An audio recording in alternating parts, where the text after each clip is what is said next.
All right, hello everyone. Here we are setting up for hole number 9 here of the Masters division. If you did not see, I'm going to go Thor's Hammer and Cataclysm. Having that range on this hole is going to be very beneficial. This is actually a very, very challenging one. One of the biggest things to consider is, which club do you have more top spin with? Because that's pretty much going to, make or break your decision and make it a little bit easier for you. Now I'm going to do a plus 10% here. We're going over this first set of water. And here you can see the wind is a very western wind, but you can see how much top spin that I have, which is going to come in favorably because ideally we want to get this up as far as we can. So what I'll end up doing, you can see that's about 5 rings. I'm going to go another 3. I'm also going to come back and curl it as hard as I can because of that wind effect. And here you can see perfect ball. And I'm pretty much just blasting this as hard as I can. And just trying to make sure that I stay away from that left rough. But you can see that we can get it down here quite a ways. And that's why the top spin is going to be your biggest attribute. So for instance, a Thor's Hammer or extra, whatever you have the most top spin, the only exception probably being, Big Topper. I mean, you could probably get away with it, but you would really need to extend a power ball, out to at least, I would say, a dead ball minimum, because you'd really be putting, taking off some yardage on your carry. And you can see with the 232 distance that I have on the Thor's Hammer, I still went full. And, ideally it would have landed a little bit longer, but with that extra top spin, I'm actually going to go past most apocalypses. So Apoc 5, Apoc 6, I should be well beyond those. The only one that might start to come in, the Apoc 7 will probably end up out driving me. But ideally, what you'd like to do is be up here far enough. It looks like I'm a couple yards short to just be able to extend this and put this up here. So you definitely can do that with all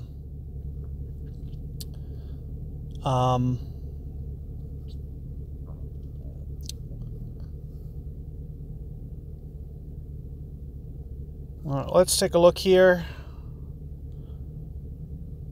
So you need to kind of get a game plan. Do you want to, bump this rough here? I'm 1.8. I'm thinking somewhere in the neighborhood of maybe about 7 rings. And you can see with what I'm doing, I'm just going to try to hop this, hopefully through this rough. Let's see if it worked now. So you can see this hole is going to be kind of a bear. There's kind of, 2 ways that you need to think about doing it. Do you want to bump that rough? You're definitely going to have to do a little bit better job than me, almost have to barely clip it. Alternatively, you can also go out to the side here and just kind of go up this right fairway. And if you can get up there aggressively towards the top of the bunker, you should give yourself a straight pitch, straight downwind.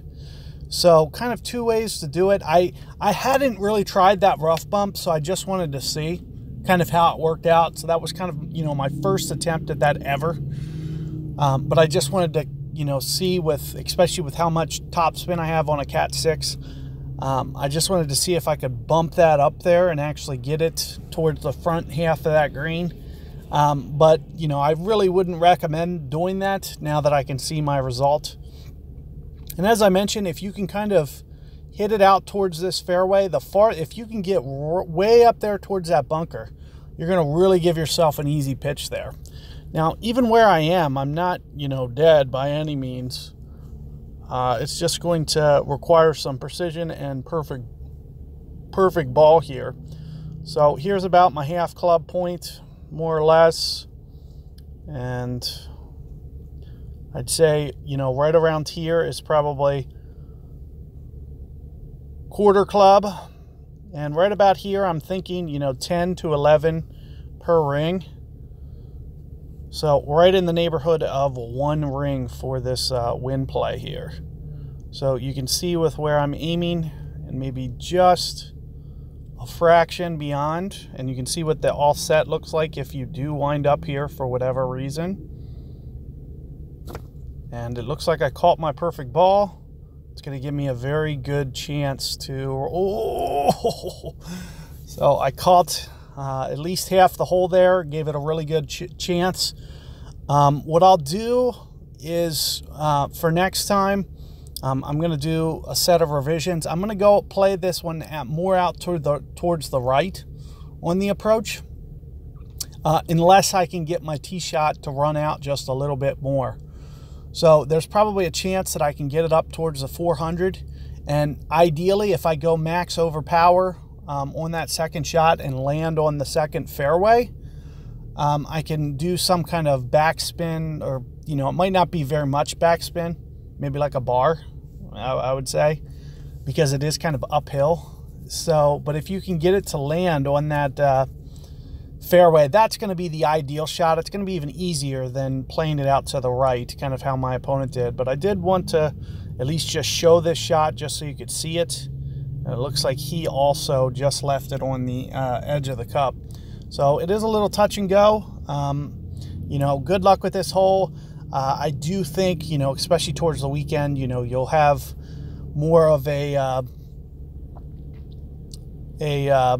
you know, good feel for how to play that one. And I expect that, you know, especially if you have Thor's 6 or 7, or at least in a POC 5, you should be able to do some variation of what we just did and just kind of hone in on that adjustment, try to get up there a little bit more aggressive towards that bunker, and it should be a relatively straightforward, easy pitch as well.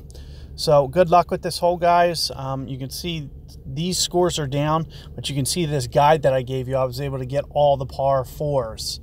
So there's going to be significantly low scores. You know, I'd expect to see somewhere in the 30s come weekend.